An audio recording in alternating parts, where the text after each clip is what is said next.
বায়তুল মোকাররম জামে মসজিদে গোলাম আজমের এই জানাজায় শরীক হন তার স্বজন, সমর্থক ও শুভাকাঙ্ক্ষীরা।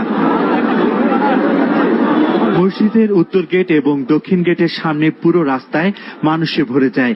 জোহরের নামাজ আদায় করে শুরু হয় নামাজে জানাজা। জামাতের এই নেতার জন্য দোয়া করেন জানাজায় শরীক অংশগ্রহণকারীরা। গোলাম আজমের প্রবাসী 5 সন্তান এই জানাজায় অংশগ্রহণ করতে না পারলেও তাদের পরিবারের সদস্যরা এই জানাজায় অংশ নেন। নাতি নাতিরা শেষ মুহূর্তে আসতে পেরেছেন এবং তাদের সম্মিলিত সিদ্ধান্তের ভিত্তিতে বায়তুল মোকাররম জাতীয় মসজিদে জানাজা হয়েছে। গোলাম আজমের শেষ ইচ্ছা অনুযায়ী তার ছেলে আব্দুল্লাহিল আমান আজমি এই জানাজায় ইমামতি করেন।